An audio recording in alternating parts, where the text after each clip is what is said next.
드라마에 가끔 등장하는 이야기 중에 하나가 대기업의 후계자가 될 어떤 젊은 아들이 자기 신분을 드러내지 않고 그 기업의 신입사원으로 입사해서 아주 말단직에서 근무하는 이야기가 종종 나오죠. 그런데 이런 친구들을 보면 스펙도 대단합니다. 아주 좋은 대학을 나오고 또 유학을 다녀오고 또 해외에서 근무한 경력도 있는데 굳이 한국에 와서 말단 신입사원으로 일한다는 게 의아하기도 하지만 일단 그 부서의 선배들은 그런 거 전혀 인정해 주지 않죠.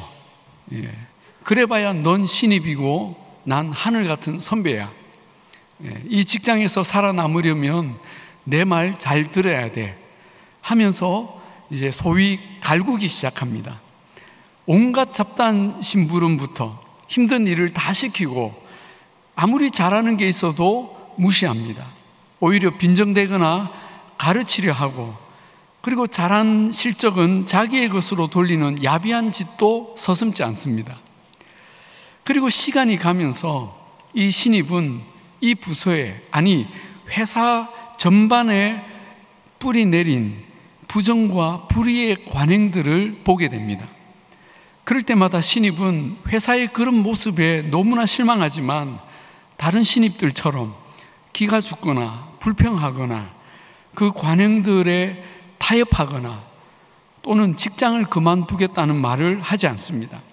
그는 여전히 성실하고 정직하며 오히려 왠지 모를 당당함까지 보입니다. 그런 신입에게 호감을 느끼는 사람들도 있지만 더 많은 사람은 그런 모습에 오히려 더 기분 나빠하고 네가 언제까지 그렇게 반듯한가 보자 하면서 더 괴롭힙니다. 그렇게 신입의 고난은 더더욱 깊어가죠. 그러다가 이 모든 부당함과 고난이 종말을 고하는 순간이 오게 됩니다. 언제입니까? 이 회사의 회장님이 어느 날 갑자기 도적같이 오시는 겁니다. 회장님이 오셨다는 말에 모든 부장과 과장들은 다 복도에 나가 마중을 하고 직원들도 다 자리에서 일어나 인사를 하는데 회장님은 한 사람의 이름을 부릅니다. 그리고 그 사람을 찾습니다. 그 이름은 부장도 아니고 과장도 아니고 바로 그 말단 사원의 이름이었습니다. 그러자 이 신입은 너무나 밝은 표정으로 그리고 너무나 편안한 모습으로 그 회장에게 나아가서는 포옹을 하고 이렇게 말합니다. 아버지. 그 자리에 있던 모든 직원은 이게 무슨 시츄에이션인가 하면서 어안이 벙벙하다가 곧 상황을 알아차립니다. 동시에 그들은 그동안 자기들이 한 일들이 주마등같이 눈앞을 지나갑니다. 그리고 오늘이 심판의 날이 될 수 있다는 것을 직감합니다. 회장님은 정말 잠깐 다녀갔지만 그날 이후에 이 사람들은 회사에 새 하늘과 새 땅이 임하는 것을 보기 시작했습니다. 회장님의 명령으로 회사의 말단 부서까지 모든 회사의 규율과 제도가 새롭게 바뀌기 시작했습니다. 그리고 중요한 인사가 단행되었습니다. 그 신입은 본사의 아주 높은 곳으로 발령이 되었고 그 신입에게 친절히 대해주고 격려해주던 만년 과장 김 과장은 부장으로 승진이 되었습니다. 그리고 또 누군가는 먼 곳으로 발령을 받게 됩니다. 옛날에 복음송에 이런 노래가 있었는데 두 사람이 함께 커피 타다가 한 사람은 가고 한 사람은 남겠네. 이런 노래 기억나십니까? 몰라요? 네. 아는 분은 저를 찾아오십시오. 이런 노래가 있었습니다. 맷돌 갈다가 한 사람은 가고 한 사람은 남겠네. 사람들은 깨달았습니다. 왜 신입이 그렇게 부당한 대우와 또 괴롭힘을 당하면서도 자기들처럼 비굴하게 굽히지 않았는지, 왜 그렇게 정직하고 성실했는지, 반듯했는지 알게 되었습니다. 그 신입과 자기들의 차이는 주인과 노예의 차이였습니다. 자기들은 노예의 정신으로 일했지만 그는 주인의 정신으로 일했던 것입니다. 그 신입뿐 아니라 주인의 마음으로 일했던 사람들은 모두 그와 함께 높임을 받았습니다. 그런데 여러분, 이 이야기가 왜 그냥 드라마 같지 않고 은혜가 됩니까?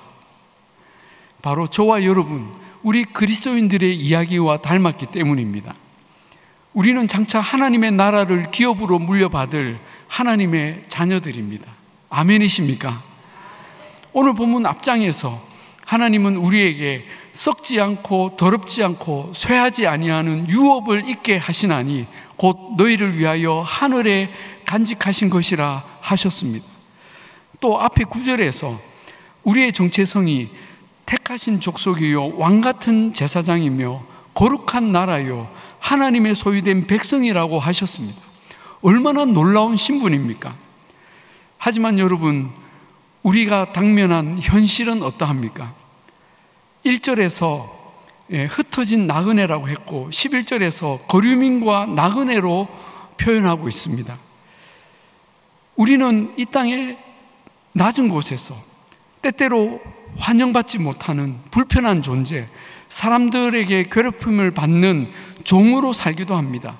고되고 아프며 슬프고 부당한 일도 자주 만납니다. 그러나 그럼에도 우리는 주눅들지 않고 흔들리지 않고 세상에 타협하지 않고 믿음을 따라 당당하게 살아갑니다. 여러분, 그 이유가 무엇입니까? 그것은 우리가 누구인지, 하나님이 어떤 분인지, 이 세상의 실상이 어떠한지를 우리는 정확하게 알고 믿기 때문입니다. 하지만 그런 확신과 지식이 있지만 우리도 연약한 인간인지라 때때로 그 확신이 흔들리기도 합니다. 이쯤에서 그만둘까? 나도 다른 사람들처럼 편하고 쉬운 길을 택할까? 사람들 말대로 나는 정말 무능하고 쓸모없는 인간인가? 그냥 그들의 종으로 사는 게 맞을까? 하며 우리 생각도 흔들린다는 것입니다. 그러하기에 우리는 날마다 하나님의 말씀을 들어야 합니다. 하나님은 우리가 끝까지 이 믿음의 길을 가도록 계속해서 말씀으로 격려해 주시기를 원하십니다. 11절에 사랑하는 자들아 거류민과 나그네 같은 너희를 권하노니, 이 말씀은 우리의 정체성과 현실 사이에서 흔들리고 있는 우리를 위해 주님은 우리가 어떤 모습으로 어떤 태도로 살아야 하는지를 가르쳐 주시는 그 서론의 말씀이기도 합니다. 하나님은 우리가 어떻게 살기를 원하십니까? 첫 번째로 자신에 대하여 육체의 정욕을 제어하라 하십니다. 우리 한번 따라합시다. 육체의 정욕을 제어하라. 11절에 거류민과 나그네 같은 너희를 권하노니 영혼을 거슬러 싸우는 육체의 정욕을 제어하라 하십니다. 여러분, 이것은 자기 자신을 어떻게 컨트롤할 것인가에 대한 말씀입니다. 본문은 우리에게 육체의 정욕을 제어하라, 컨트롤하라 말씀합니다. 여기서 육체는 죄로 오염된 타락된 육체를 가리킵니다. 그러므로 육체의 정욕은 우리를 죄의 길로 교묘하게 인도합니다. 처음부터 큰 죄를 짓도록 강요하지 않습니다. 육체의 정욕은 이렇게 말하죠. 그냥 내가 하고 싶은 대로 하고 살래. 내 육신과 마음이 원하는 대로 하고 살 거야. 나도 사람이잖아. 언제까지 참으며 원칙대로 살겠어? 이것을 아까 그 신입사원의 상황에 대입한다면 이렇게 바꿀 수 있겠죠. 우리 아버지는 꼭 나를 이런 말단 부서의 신입으로 일하게 하셔야 했을까? 나를 아들로 생각한다면 이럴 수는 없어. 내가 이 부서에서 겪는 일을 몇 번 말했지만 아버지는 그냥 참고 견디라고만 하셔. 진짜 아버지가 맞을까? 출생의 비밀이 있는 건 아닐까? 나에게 회사를 물려준다는 말도 어쩌면 거짓말일지 몰라. 에라 모르겠다. 내 마음대로 하고 살 거야. 이젠 지각도 하고 결석도 할 거야. 일도 대충 하고 다른 사람들처럼 요령도 피우고 사고도 치고 가짜 영수증, 가짜 보고서도 막 쓰고 살 거야. 자르려면 자르라지. 내가 이런 회사에 충성해봐야 무슨 소용이야. 누가 보기나 한대? 이것이 육체의 정욕대로 사는 것입니다. 여러분, 우리의 육체는 계속 그렇게 살라고 합니다. 우리가 세상에서 나그네로 고난을 겪으며 살아갈 때 우리 삶에 이런 유혹들은 늘 찾아옵니다. 그래서 우리를 고통스럽게 하고 결핍되게 만드는 그 삶에 낙심하게 만들고 하나님을 원망하게 합니다. 그래서 우리의 정체성을 망각하게 하고 영적인 세계의 신분을 포기하게 만듭니다. 그렇기에 본문은 이것을 영혼을 거슬러 싸우는 육체의 정욕이라고 표현하고 있는 것입니다. 영혼을 거슬러 싸우는 것이죠. 그러므로 우리는 육체가 원하는 대로 내버려 두면 우리는 끝도 없이 방탕하고 게으르며 꾀를 부리고 죄의 길로 빠져들 수밖에 없습니다. 우리 육체는 절대 스스로 경건한 삶, 거룩한 삶, 성실한 삶의 길로 가도록 허락하지 않습니다.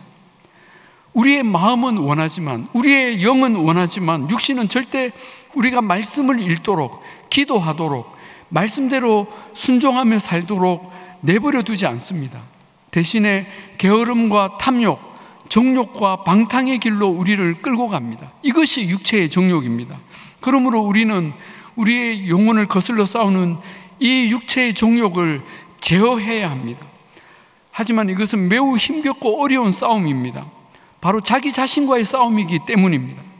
내 생각과 의지, 감정을 통제하고 하나님의 뜻에 굴복시켜야 합니다. 그래서 이 일은 너무나 어렵습니다. 그렇다면 우리는 어떻게 우리 육체의 정욕을 제어하며 살 수 있겠습니까? 이 문제의 해답을 갈라디아서 5장에서 말씀해 주십니다. 그리스도 예수의 사람들은 육체와 함께 그 정욕과 탐심을 십자가에 못 박았느니라 하십니다.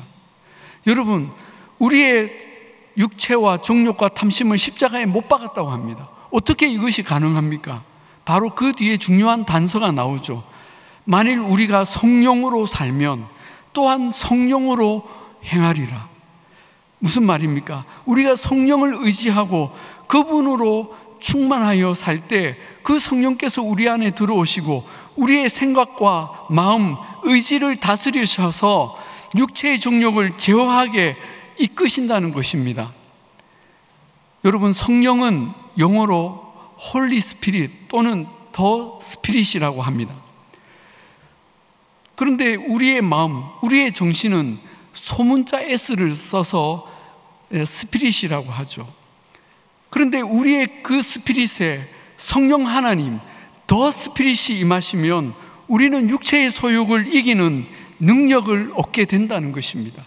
우리의 힘으로는 불가능하지만 성령님의 능력으로 그 육체의 소욕을 제어하는 일이 가능하다는 것이죠. 사랑하는 여러분, 우리의 인생을 보시며 판단하시는 분은 사람이 아니라 하나님이십니다. 그러므로 우리가 나그네로 지낼 때에 그 삶이 너무나 부당하고 고달프게 느껴져도 우리는 하나님을 믿고 육체의 정욕을 제어하며 하나님 앞에 끝까지 정직하고 성실하게 살아야 합니다. 이것이 하나님의 나라를 기업으로 물려받을 저와 여러분의 가장 첫 번째 태도입니다. 두 번째는 사람에 대해 행실을 선하게 가지라입니다. 우리 한번 따라 합시다. 행실을 선하게 가지라. 네, 12절에 너희가 이방인 중에서 행실을 선하게 가지라 말씀합니다. 또 17절에 무사람을 공경하며 형제를 사랑하며 하나님을 두려워하며 왕을 존대하라 말씀합니다. 여러분, 이 두 말씀은 우리가 사는 세상 속에서 사람에 대해 어떤 태도를 가져야 할지를 가르치는 교훈입니다. 하나님은 우리가 이 땅에 나그네로 사는 동안 누구에게든지 선한 행실로 대하라고 말씀합니다. 이것은 그리스도 안에서 형제에게뿐만 아니라 믿지 않는 외인에게도 똑같이 적용됩니다. 그래서 12절에 너희가 이방인 중에서 행실을 선하게 가지라 한 것입니다. 여러분, 이것을 아까 그 신입사원의 상황에 대입하면 어떻게 적용할 수 있겠습니까? 이 신입사원은 자신이 회장의 아들이고 장차 이 회사의 주인이 될 사람입니다. 그런데 결코 다른 직원들을 무시하지 않고 자기를 괴롭히는 그 악행하는 직원들도 응징하지 않고 오히려 그들을 선대하며 형제로 여기는 것입니다. 존중하는 것이죠. 왜 그렇게 합니까? 그것은 자신이 이 회사의 주인이기 때문입니다. 여러분, 이것은 참으로 아이러니합니다. 자기가 회사의 주인이기 때문에 자기를 괴롭히는 사람에 대해 얼마든지 힘으로 대응할 수 있지만 그 힘을 사용하지 않고 오히려 그들에게 선대하는 것은 그가 회사의 주인이기 때문에 가능하다는 것입니다. 사랑하는 여러분, 아버지가 그 아들을 그 회사의 가장 말단 직원으로 보낼 때 대접받을 것을 기대하며 보냈겠습니까? 그렇지 않습니다.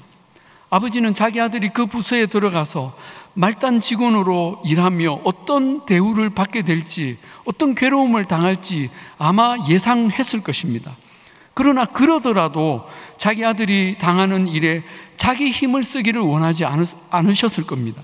왜냐하면 이 아버지는 자기 아들이 회사 전체를 품는 가장 말단의 못된 직원까지도 품고 변화시키는 그 주인의 마음을 배우기를 원했기 때문입니다. 마찬가지로 하나님은 우리가 하나님의 자녀로서 이 세상 사람들에게 괴로움을 당하지만 그들을 품고 끝까지 사랑하기를 원하십니다. 악으로 악을 갚지 아니하고 오히려 하나님 아버지를 닮아서 사랑을 베푸는 사람이 되기를 원하십니다. 그래야 우리가 하나님의 나라를 유업으로 받기에 합당한 신앙과 인격의 사람이 되기 때문입니다. 그리고 또 한 가지, 우리가 사람들에게 선한 행실을 행해야 하는 중요한 이유가 있습니다. 그것은 우리가 선한 행실을 나타낼 때 내 주변의 사람들이 선하게 변화되기 때문입니다. 12절을 다시 한번 봅시다. 너희가 이방인 중에서 행실을 선하게 가져. 자, 그 다음이 중요합니다. 너희를 악행한다고 비방하는 자들로 하여금 너희 선한 일을 보고 오시는 날에 하나님께 영광을 돌리게 하려 함이라 합니다. 자, 여러분, 이 말씀은 우리가 선한 행실을 가질 때 우리를 비방하는 사람들이 우리 때문에 변화될 것이라고 말씀합니다. 어떻게 변화된다는 것입니까? 오시는 날에. 무슨 말입니까? 그리스도께서 장차 다시 오시는 재림의 날에 그들이 하나님께 영광을 돌리는 모습으로 변한다는 것입니다. 여러분, 믿지 않던 사람들, 하나님의 백성들을 비방하는 사람들이 뭘 하면 그 심판의 날에 하나님께 영광을 돌릴 수 있겠습니까? 바로 그들이 우리의 선행을 따라 행하는 것입니다. 그들도 우리의 믿음을 함께 가지게 되고 하나님의 자녀가 되는 것입니다. 그렇게 될 때 그들이 하나님께 영광을 돌리게 되는 것이죠.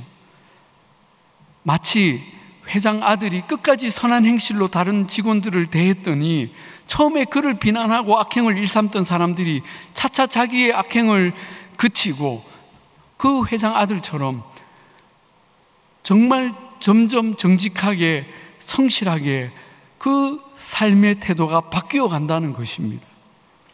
그러므로 우리는 하나님을 믿지 않는 세상 사람에 대해 언제나 선한 행실로 대해야 합니다. 우리의 말로 저주하고 비난하고 그들을 심판해서는 안 됩니다. 결코 영적 우월감으로 그들을 무시하거나 불손하게 대하면 안 됩니다. 그것은 하나님의 자녀답지 못한 영적 교만입니다.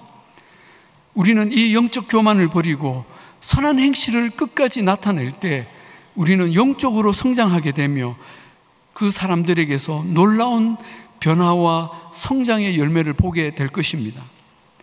세 번째로, 우리는 세상에 대하여 인간의 제도에 순종하며 살아야 합니다. 자, 한번 따라 합시다. 인간의 제도에 순종하라.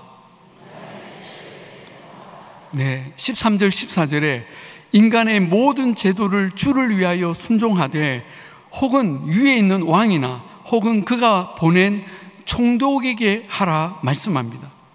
우리가 하나님의 백성이고 하나님 나라의 시민이지만 이 땅에 사는 동안에 인간이 세운 모든 제도에 순종하라고 하나님이 말씀하십니다. 우리는 여기서 조금 헷갈리기 시작합니다. 아니, 우리가 굳이 그럴 필요가 있나? 이 세상은 우리의 신앙과 가치관에 반하는 악한 세상인데 우리가 이 땅의 제도나 권세에 왜 순종하지? 잘못된 권세나 제도와는 싸워야 하는 것 아닌가? 물론 우리는 악한 통치자나 악법은 고쳐야 합니다. 우리는 성경의 정신을 따라 이 세상의 잘못된 제도나 권세를 고쳐갈 사명이 있습니다. 그것이 기독교 세계관이고 그리스도인의 문화적 사명입니다. 그러나 그것이 그 기독교 세계관과 문화적 사명이 이 세상의 제도를 부정하고 불순종해도 되는 이유라고 생각하면 큰 착각입니다. 오늘 말씀은 인간의 모든 제도와 통치자에게 순종하라고 가르칩니다. 우리 눈에는 세상의 제도와 통치권의 부당함과 비성경적인 정신이 보이지만 주님은 일단 순종하라고 하십니다. 왜 그렇게 해야 합니까? 누구를 위해 그렇게 합니까? 바로 주님을 위해 그렇게 하라고 하십니다. 13절에 인간의 모든 제도를 누구를 위해 순종하라 하십니까? 주를 위하여. 이 제도가 내 눈에는 너무나 부당하고 불합리해 보이지만 우리를 이 땅에 보내신 하나님 아버지를 생각한다면, 그분을 위한다면 나의 선택은 이 세상과 싸우고 전복시키는 것이 아니라 이 세상의 제도에 순종하며 고통받는 시민으로 살며 마침내 선한 영향력을 나타내어서 세상을 변혁시키는 것입니다. 만약 우리가 세상의 제도가 옳지 않다고 내 마음에 들지 않는다고 무조건 부정하고 거부하고 불순종하면 어떻게 될까요? 우리는 아무 일도 어떤 영향력도 나타내지 못하는 사람들로 전락하고 말 것입니다. 어떤 것도 얻지 못하게 될 것입니다.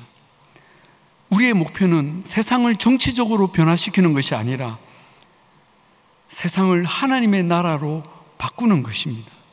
그 하나님 나라의 사람들은 세상의 외형, 즉 정치나 제도, 권력의 구조를 바꾸지 않고 세상 사람들의 내면과 생각, 영혼을 바꾸는 전략을 가지고 영적 변혁을 일으키는 사람들입니다.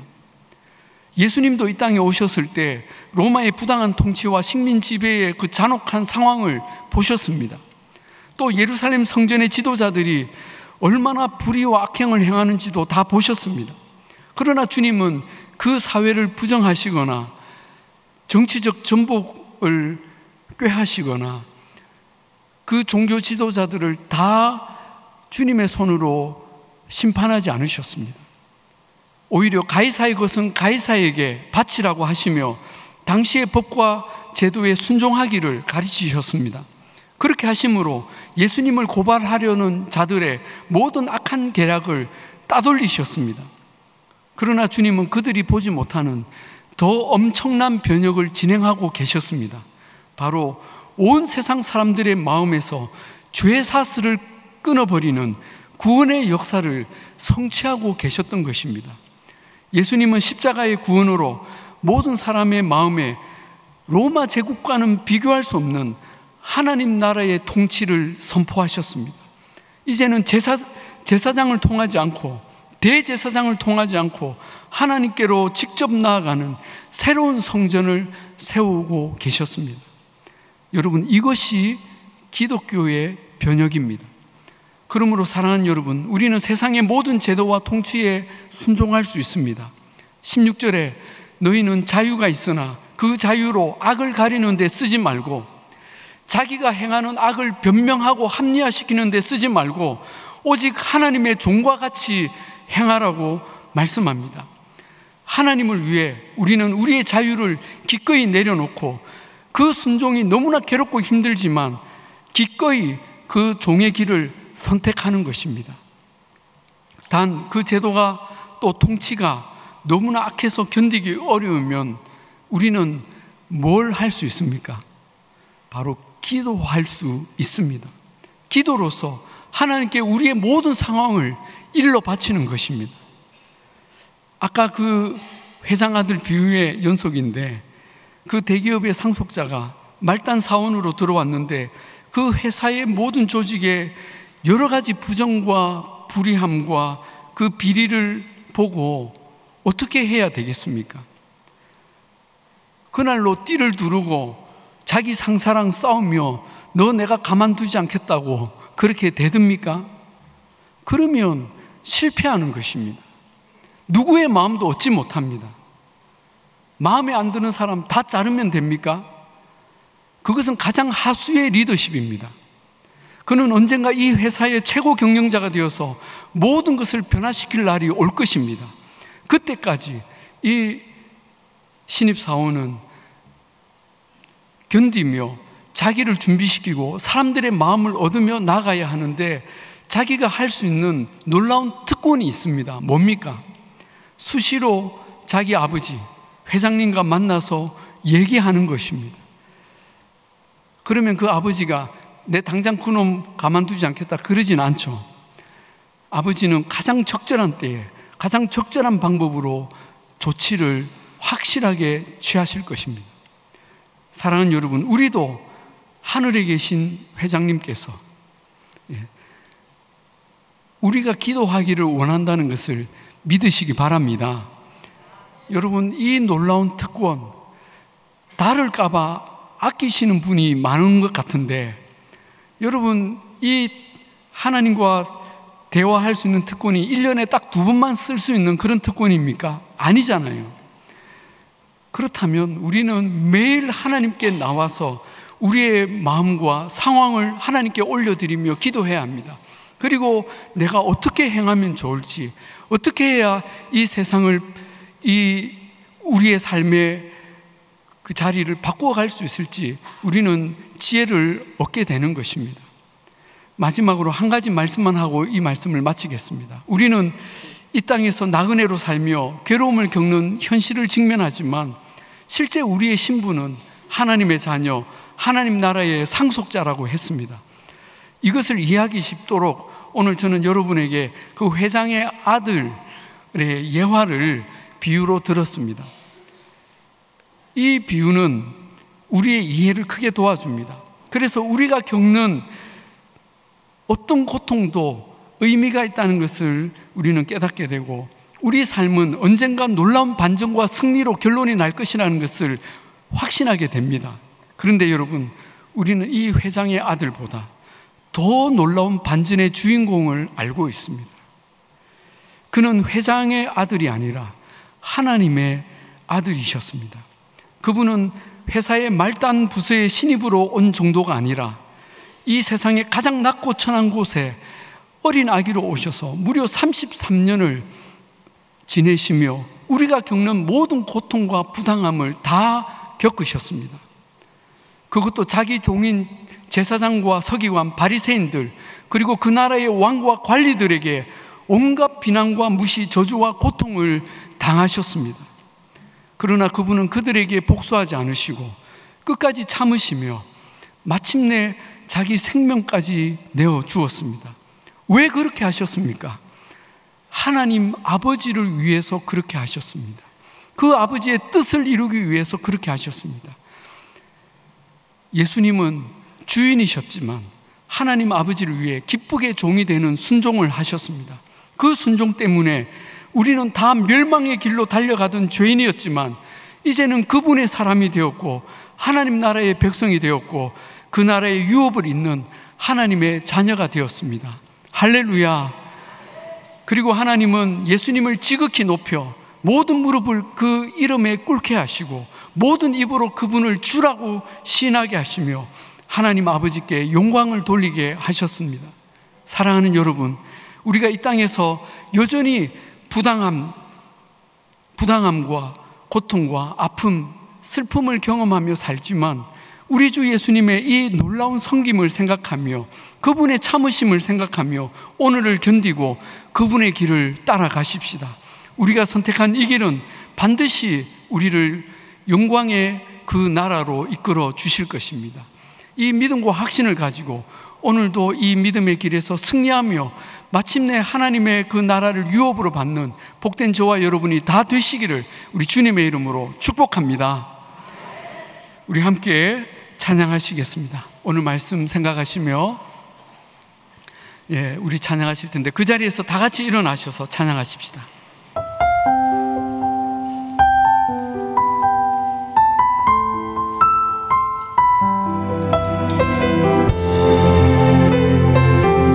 나의 평생의 가장 복된 일은 나의 평생에